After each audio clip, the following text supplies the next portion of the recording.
Cut ಮಾಡ್ತಾ ಇದ್ರೆ ಹಿಂಗೆ ಖುಷಿಯಾಗಿರ್ಬೇಕು, ಹಂಗಿರ್ಬೇಕು. ನಮಸ್ಕಾರ ಸ್ನೇಹಿತರೆ,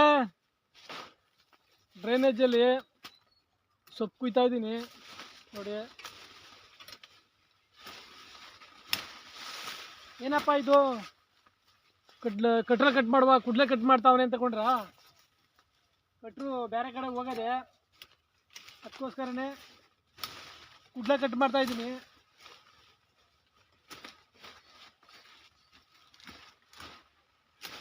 ಕುಡ್ಲು ಅಷ್ಟೇ, ಸುಮ್ಮನೆ ಕುಡ್ಡಲ್ಲ ಇದು. ನೋಡೋ ಕುಡ್ಲು ಈ ಥರ ಡಿಸೈನ್ ಇರ್ಬೇಕು ಯಾವಾಗೂ, ನೋಡ್ಕೊಳ್ಳಿ ಕುಡ್ಲು ಯಾವ ಥರ ಇರ್ಬೇಕಂತ. 27 ವರ್ಷದ ಕುಡ್ಲಿದು, ಬೋರಾಕಿ 20 ವರ್ಷ ಆಯ್ತು ನಾವು, 20-21 ವರ್ಷ. ಅದಕ್ಕೆ ಮುಂಚೆ ಒಂದು 6-7 ವರ್ಷದ ಮುಂದೆ ಕುಡ್ಲಿದು ಎರಡಿದು. ಒಂದು ಅದು ಬೇರೆ ಕಡೆ ಹೋಗೋದು ತುಂಡಾಗ್ಬಿಟ್ಟು, ಇನ್ನೂ ದೊಡ್ಡಾಗಿತ್ತು ಕುಡ್ಲಿದು. ಕಾರೊಂದು ಪ್ಲೇಟಲ್ಲಿ ನಮ್ಮ ತಂದೆ 2 ಮಾಡಿಸಿದ್ರು. 27 ವರ್ಷದ ಕುಡ್ಲು ಲೆಕ್ಕ ಹಾಕೊಳ್ಳಿದು. ಎಷ್ಟು ಚೆನ್ನಾಗದೆ ಅಂದರೆ, ಒಂದು ಸತಿ ಹಿಂಗೆ ಎಳಿವಾಗ ಈ ಉಗುರು ತುದಿನೇ ಮೇಲ್ಗಡೆ ಸವರ್ಕೊಂಡ್ಬಿಟ್ಟಿತ್ತು, ಸೌತೆಕಾಯಿ ಸವರ್ಕೊಂಬಂದಂಗಿದು. ಆ ಥರ ಬಂದ್ಬಿಟ್ಟಿದ್ದು. ಆ ಥರದೊಂದು ಕುಡ್ಲು ಮಸಿಯೋದಿರೋದು. ಈಗಿನ ಕಾಲದ ಯುವಕರಿಗೆ ಕುಡ್ಲುಗಳ ಬಗ್ಗೆನೇ ಗೊತ್ತಿಲ್ಲ, ಯಾವ ಥರ ಮಸಿಬೇಕು ಅಂತಲೂ ಗೊತ್ತಿಲ್ಲ.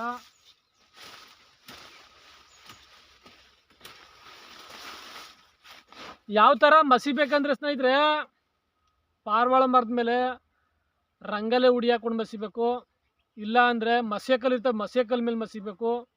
ಇಲ್ಲ ಅಂದರೆ ಈಗ ಸ್ಯಾಂಡ್ ಪೇಪರ್ ಬಂದಿರ್ತವೆ, ಸ್ಯಾಂಡ್ ಪೇಪರು, ಅವನ್ನ ಮೃದುವಾದ ಮರದ ಮೇಲೆ ಮಾಡಿಕೊಂಡು ಉಜ್ಜಬೇಕು. ಯಾವ ಥರ ಉಜ್ಜಬೇಕು ಅಂದರೆ ಬಾಯಿ ಮಕ್ಕನಾಗ ಉಜ್ಜಬೇಡ್ದು.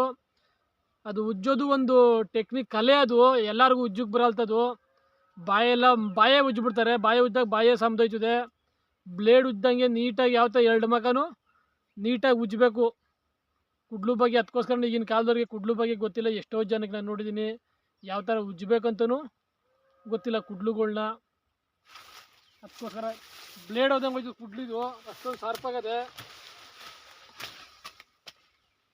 ಹುಲ್ ಕುಯ್ಯಕ್ಕೂ ಅಷ್ಟೇ ಸಖತ್ತಾಗದೆ ಕುಡ್ಲಿದು.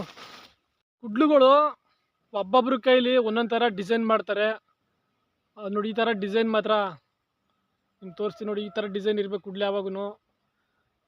ಈಗ ಬರೋ ಇಡ್ಕೆಗಳೆಲ್ಲ ನೀವು ನೋಡಿರ್ಬೋದು, ಎಲ್ಲ ಉಂಡೆ ಇಡ್ಕೆ ಬರ್ತವೆ. ಈ ಥರ ಇಡ್ಕೆ ಬರಲ್ಲ.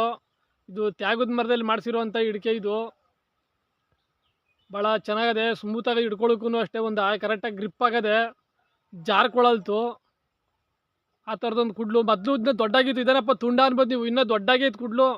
ಸುಮಾರು ಅವಾಗಿಂದ ತಟ್ಟಿ ಮುಂದೆ ಮುರಿದೋಗ್ಬಿಟ್ಟು ಇಷ್ಟ ಆಗದೆ ತಟ್ಟಿಸ್ಕೊಂಡು. ಇನ್ನೊಂದು ಹೇಳ್ತೀನಿ, ತಟ್ಟೋದ್ರಲ್ಲಿ ಇರೋದು ಕುಡ್ಲುಗಳು ಈಗೂ ಅಷ್ಟೇ. ಕುಡ್ಲು ಎಲ್ಲೋ ಒಬ್ಬೊಬ್ರು ಮಾತ್ರ ಕುಡ್ಲುಗಳು ತಟ್ಟಬೇಕಾರೆ ಹೆಂಗೆಂಗೋ ತಟ್ಬಿಡ್ತಾರೆ ಬಾಯಿಗಳ್ನ. ಎಷ್ಟೇ ಕಡಿದ್ರು ಬಾಯಿ ಮಾಲ್ಬಾರ್ದು, ಆ ಥರ ತಟ್ಟಬೇಕು ಕುಡ್ಲುಗಳಿಗೆ. ಆವಾಗ ಕುಡ್ಲು ಹದ ಬರ್ತವೆ. ಇಲ್ದೇ ಹದ ಬರಲ್ಲೋ, ಕೂದ್ಬಿಟ್ಟು 2 ಕಡ್ಡಿ ಕಡ್ದೆ ಇಟ್ಕೆ ಮಡ್ಚ್ಕೊಬಿಡ್ತವೆ. ತಟ್ಟಕ್ಕೆ ಬರಲ್ತು ನ್ಯಾಯವಾಗಿ. ಎಲ್ಲೋ ಒಬ್ಬರು ಹಳಬ್ರು ಕಂಡಿರ್ತಾರಲ್ಲ, ಅವರು ಮಾತ್ರ ಬಾಯಿನೇ ತಟ್ಟಿ ಹದವಾಗಿ ಕಾವು ಕೊಟ್ಟು ಕಾಯಿಸಿ ತಟ್ಟಬೇಕು. ಆವಾಗ ಕುಡ್ಲುಗಳು ಹದ ಬರ್ತವೆ. ಇಲ್ದರೆ ಹೇಳ್ದನಲ್ಲ, ಒಂದೇ ಸತಿಗೆಲ್ಲ ಮಡ್ಚ್ಕೊಂಡು ಬಿಸಾಕ್ಬೇಕಾಯ್ತು ಕುಡ್ಲುಗಳ. ಇನ್ನು ಅರ್ಧ ಕುಡ್ಲು ಅವು ಸರಿ ಕಟಿಂಗ್ ಮಾಡೋಕ್ಕೆ ಒಳ್ಳೆ ಚೆನ್ನಾಗಿರ್ತವೆ. ಅವು ಅಷ್ಟೇ ಮಸ್ಕೋಬೇಕು. ಪದೇ ತಟ್ಟಿಸ್ತಾ ಇರಬಾರ್ದು. ವರ್ಷಕ್ಕೊಂದು ಸತಿ ತಟ್ಟಿಸ್ಕೋಬೇಕು. ನಾವು ಮಸಾಣಿಕೆಲ್ಲ ಇರೋದು ಕುಡ್ಲುಗಳ್ನ ನಾವು ಇದು ಮಾಡ್ಕೋಬೇಕಾರೆ, ಹದ ತಗೋಬೇಕಾದ್ರೆ ಇದ್ರಲ್ಲೇ ಮಸ್ತಿ ನಾವು ಹದ ತಗೋಬೇಕು. ಆವಾಗ ಕುಡ್ಲುಗಳು ಕುಯ್ಯಕ್ಕೆ ಚೆನ್ನಾಗಿರ್ತವೆ. ಏನಪ್ಪ ಅಂದರೆ ಆಳು ಸರಿ ಇಲ್ಲದೆ ಇರೂ ಆಯುಧ ಚೆನ್ನಾಗಿರ್ಬೇಕಂತೆ. ಅದಕ್ಕೋಸ್ಕರ ನಾನು ಈ ವಿಡಿಯೋ ಮಾಡ್ತಾಯಿದ್ದೀನಿ ನೋಡಿ.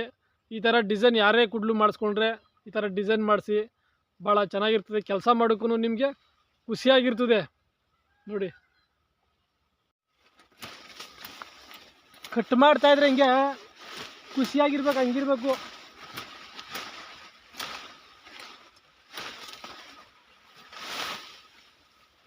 ಇನ್ನು ಕುಯ್ಬಾರ್ದು ಕುಡ್ಲಿಗೆ. ಅರ್ಧಲ್ಲಿ ಕುಯ್ತಾರೆ, ಹಂಗೆ ಕೂದಾಗಿ ಹಿಡ್ಕೊಬಿಡ್ತದೆ. ಈಗಿನ ಜನ್ರೇಷನ್ಗೆ ಸ್ನೇಹಿತರೆ, ಎಷ್ಟೋ ಜನಕ್ಕೆ ಕುಡ್ಲುಗಳ ಬಗ್ಗೆ, ಹಳ್ಳಿಗಳಿರೋವಂಥ ವಸ್ತುಗಳ ಬಗ್ಗೆನೇ ಅವ್ರಿಗೆ ಸರಿಯಾಗಿ ಮಾಹಿತಿ ಗೊತ್ತಿಲ್ಲ ನೋಡಿ. ಈಗಿನ ಕಾಲದವ್ರಿಗೆ ಮುಂದೆ ವ್ಯವಸಾಯ ಮಾಡೋದು ಯಾವ ಥರ ಮಾಡ್ತಾರೆ ಅನ್ನೋದೇ ಗೊತ್ತಾಯ್ತಾ ಇಲ್ಲ.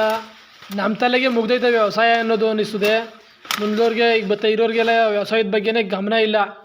ನಮ್ಮ ತಂದೆಯವ್ರು ಬಂದ್ಬಿಟ್ಟು ಅವಾಗ 3-4 ಕುಡ್ಲು ಮಾಡಿಸಿದ್ರು. ಅದಾದ್ಮೇಲೆ ನಾನೇನೇ ಒಂದು 6-7 ಕುಡ್ಲು ಮಾಡಿಸಿದ್ದೆ. ತೀರೋಗ್ಬಿಟ್ಟು ಕೆಲಸ ಮಾಡುವಾಗ ಬೆಳಗ್ಗೆ ನಾವು ಕುಡ್ಲುಗಳನ್ನ ಮಸ್ಕೊಂಡು ಕೆಲಸ ಮಾಡೋಕ್ಕೋಸ್ಕರ ಎತ್ಕೊಂಡು ಹೋಗ್ಬೇಕು. ಚೆನ್ನಾಗಿರುತ್ತೆ. ತೀರೋಗ್ಬಿಟ್ಟು ಅಂದರೆ ಅವೇನು ತೀರೋಗ್ಲಿಲ್ಲ, ಎಲ್ಲ ಅವ್ರವ್ರು ಈಸ್ಕೊಂಡವರು ಕೊಡಲಿಲ್ಲ, ಎತ್ಕೊಂಡೋದ್ರು. ನೋಡಿ ಈ ಥರ ಕುಡ್ಲುಗಳೆಲ್ಲ ಉಳ್ದೋದು. ನಾವು ಕುಡ್ಲುಗಳ್ನ ಮನೇಲಿ ಕೆಲಸ ಮಾಡೋಕ್ಕೆ ಹಳ್ಳಿಗಳಲ್ಲಿ ಇದೇ ಬೇಕು, ಇಲ್ದೇ ಆಗಲ್ತು. ಅದಕ್ಕೋಸ್ಕರನೇ ಮಾಡಿಸಿ ನಾವು ಒಳ್ಳೆ ಕುಡ್ಲುಗಳ್ನ ಮನೇಲಿ ಮಡಿಕೊಂಡಿದ್ದೆವು ನಾವು. ರೈತನಿಗೆ ಯಾವಾಗೂ ಹೊಲ್ದ ಕಡೆ ಹೋದಾಗ ಕೈಲಿ ಕುಡ್ಡಿದ್ರೆ ಸಾಗುತ್ತೆ ಸರಿ. ಯಾಕೆ ಅಂದರೆ ತೆವ್ರ ಮೇಲೆ ಒಂದು ಸೊತ್ತೆ ಸೆಬ್ರು ಅವೆಲ್ಲ ಇದ್ದರೆ ಕೈಯಲ್ಲಿ ಕೊಚ್ಕೊಂಡು ಹೋಗ್ತಾ ಇದ್ರೆ ಸೊತ್ತೆ ಎಲ್ಲ ಕ್ಲೀನ್ ಆಯ್ತಾ ಇರ್ತವೆ. ಇನ್ನು ನಾವು ಒಳ್ಳೆ ಪ್ಲೇಟ್ ತಗೊಂಡು, ಒಳ್ಳೇದು ಖಾರ ಪ್ಲೇಟ್ ತಗೊಂಡು ಕುಡ್ಲನ್ನ ಚೆನ್ನಾಗಿರ್ತವೆ ಮಾಡಿಸ್ಕೊಂಡ್ರೆ ಕುಡ್ಲುಗಳು ಚೆನ್ನಾಗಿರ್ತವೆ. ಇನ್ನು ಮೋಟ್ ಕುಡ್ಲುಗಳು ಅಂತ ಮಳಿಕೊಂಡಿರೋ ಮೋಟ್ ಕುಡ್ಲು ಅಂದರೆ ಕಳೆ ಕೀಳೋಕ್ಕೋಸ್ಕರನೇ ಕಡಲೆ ಗಿಡದಲ್ಲಿ, ಟೊಮೊಟೊ ಗಿಡದಲ್ಲಿ, ರಾಗಿ ಹೊಲ್ದಗಳೆಲ್ಲ ಕಳೆ ಕೀಳೋಕ್ಕೋಸ್ಕರನೇ ಆ ಥರ ಕುಡ್ಲುಗಳು ಎಲ್ಲ ಒಬ್ಬೊಬ್ರು ಮನೇಲಿ 5 ಕುಡ್ಲು 10 ಕುಡ್ಲು ಈ ಥರ. ಅದೇ ಒಂದು ಇದಾಗ್ಬಿಟ್ಟಿತ್ತು ಕುಡ್ಲುಗಳ್ನ ಆ ಥರ ಮನೆಗಳಲ್ಲಿ ಮಡಿಕೊಂಡ್ರು. ಕುಡ್ಲುದೇ ಒಂದು ಇದಾಗಿತ್ತು ಅವಾಗ ನಮ್ಮ ರೈತರಿಗೆ.